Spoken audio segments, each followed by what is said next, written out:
I am a salad person no matter what time of year, and when it comes to the winter, it is really fun to switch it up and have like a hearty, delicious winter root vegetable salad. And that is so what I crave, because I can use a lot of the things I grow and then still have it be kind of hearty and warm and kind of seasonal, but then still be a salad. So I'm just kind of a salad lover because everything is in a bowl and is delicious. So on my pan here, I already have some sweet potato, yes, from the garden, chopped up some carrot, yes, from the garden. And then over here, I'm doing some parsnips. Now, I did buy these, and so I always do make sure to peel them if it's something that I don't grow, because usually when you buy these in the grocery store, they're sitting there and you kind of just pick through the ones you want, and they're not always bagged up, and then that's just a lot of, they get kind of dirty, don't always look the best. So for those, I do then just like to peel them. I just think to get some of that outer skin, they can be kind of dark and discolored, and that just to me isn't always nice. So the reason I like parsnips is, yes, they kind of have similarities of carrots, but they have a sweeter undertone. And as you can see, I'm leaving these somewhat bigger because as they chop, as they, roast in the oven, they kind of, can shrink sometimes. So if they're too small of pieces, they kind of just get lost, they kind of shrivel up. And when I'm having a salad like this, I like, whether it's for people, whether just a family, I like the things to be seen that you're gonna eat. So I'm gonna finish chopping these up, these two parsnips, and we'll move on to the beet, and we are gonna have a delicious array of vegetables. So I'm finishing up with the beet, and yes, this is still my homegrown beets. If you haven't, I keep an extra fridge in my garage just for some of these root vegetables, so throughout the winter I can use them. And so these I picked last, probably October or November, and I've had them in there.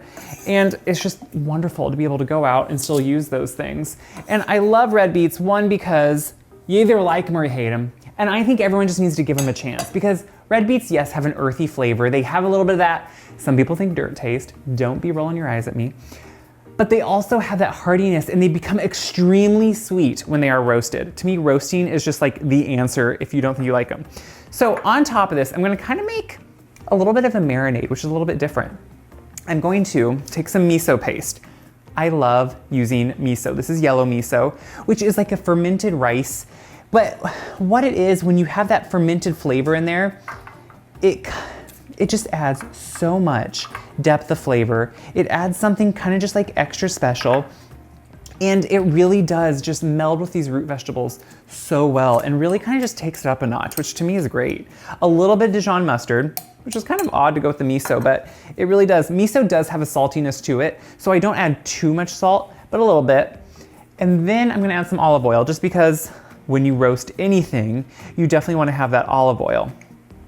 So as I put that on top, we're gonna actually just sit here and try to kind of whisk this together, which at first, as you can see, it's kind of more of a paste consistency, so you kind of have to break it up with the olive oil. But the olive oil mixed with it is gonna help so you can actually spread this miso over the vegetables.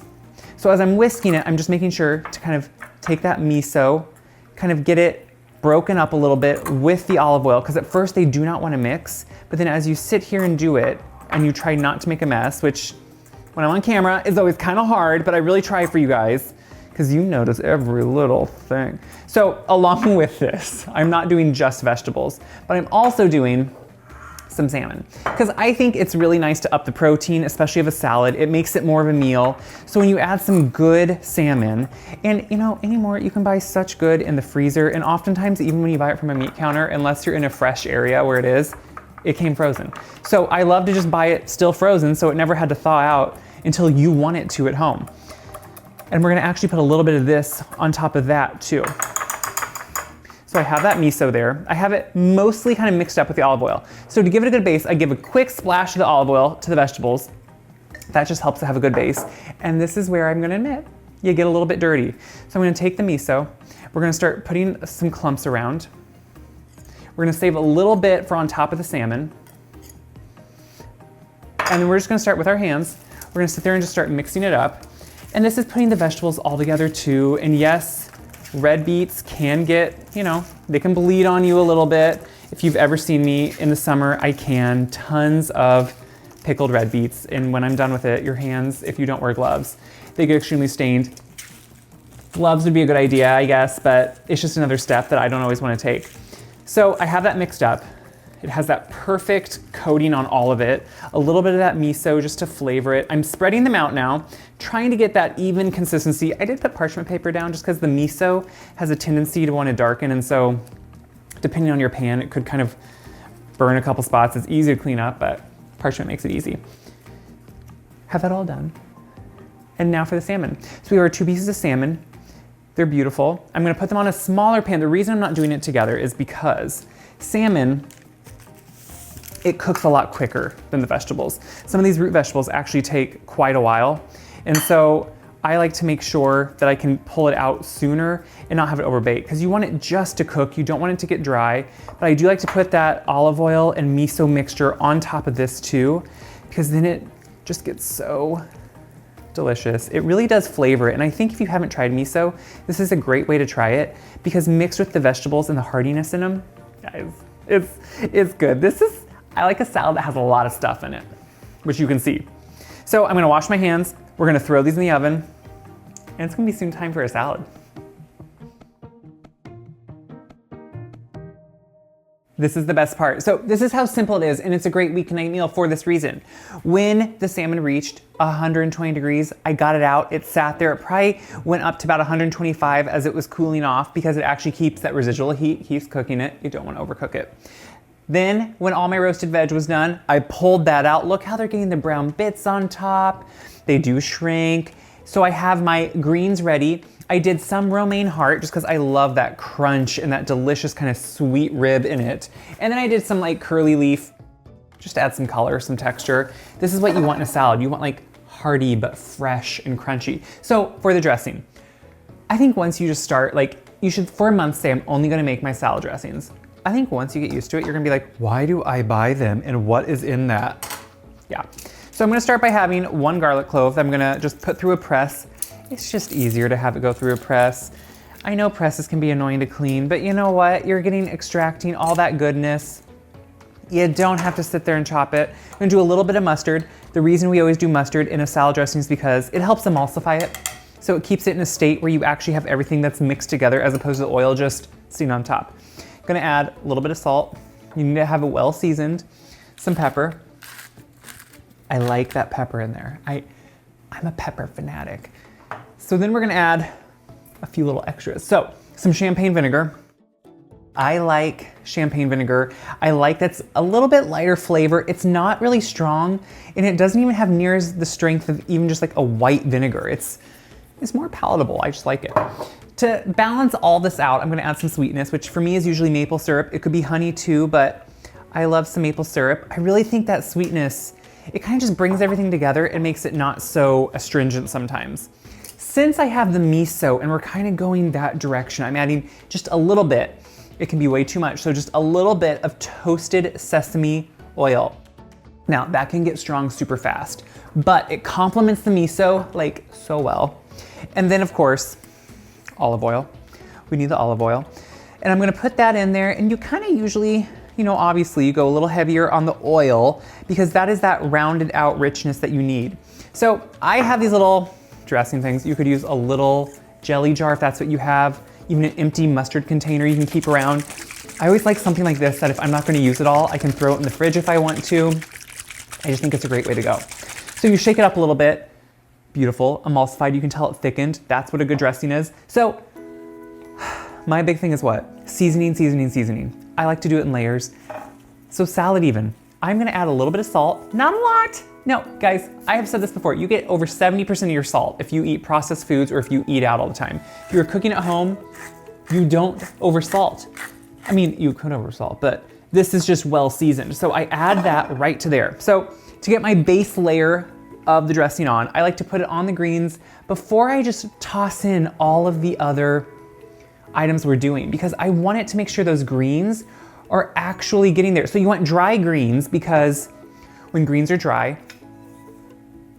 the vinaigrette actually adheres to them, it clings to them. If they're wet and they have droplets of water on them, they don't. So I'm kind of just mixing that up, making sure, you know, that they're getting all that goodness on there. And if, don't feel bad, you know, this dressing is really designed to have enough just for this salad. So it's gonna be good. And then That's perfect. At this point, you can even taste a little bit of the green with the dressing to make sure it's seasoned well. So now we can just put it all together. This is the roasted veg. Now, yes, I use my hands when I'm in my kitchen. Do you know why? Do you see no one else around? No, it's my kitchen, my hands are clean. If you're coming to my house, you know that my hands are gonna be clean, and yes, I cook with them. Guys, how can you not cook with your hands? So this is what I love. Look at the colors of this. I let these cool off just slightly. They have maybe just a stitch of warmth on them. They're a little bit more warm maybe than room temperature, but look at that color. You cannot go wrong with that. So for the salmon, I just like to kind of take a fork and just flake it. And what I like about this is, do you see how that skin underneath, that salmon skin, it's still just there? It flakes off, so you know it's like cooked just perfectly. I mean, look at that. You get the miso on there. Oh, that's what I love. So now what we're gonna do is we're just gonna put it around in different spots. You know, my dog, Kip, he's at my feet, he smells it. The moment I get something out like meat, and then he goes and he just kind of pouts in front of the oven because it kind of has a little bit of warmth coming out of it still. So I'm putting this around here, and that way everyone can just get some. I don't like to serve big pieces of the salmon. I like to serve it in these flakes because then it just goes around. I mean, look at this. If this doesn't look not only healthy, that's what I love about this, but healthy is besides the point when it is delicious, full of flavor, full of heartiness, full of like seasonal goodness, even if you're not growing them. Don't feel bad. I don't expect you all to grow these things like I do. Instead, go to your markets, go and pick something maybe that was made local. Like anymore, it's so easy, or I shouldn't say so easy. It's easier to find though, locally made products, and that is what I love. So to finish this off, I am someone that wants textures upon textures. That's what I love. So on top, I'm gonna take some roasted, salted sunflower seeds, and I'm just gonna sprinkle those around. I like that texture, and I need something, I like all those different points to be hit when I'm having a salad. Look at that. Is that not, yeah, this is about a serving for me tonight, so. Not quite, but.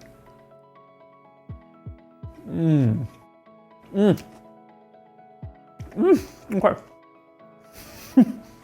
It's a party. Welcome to the party, you guys.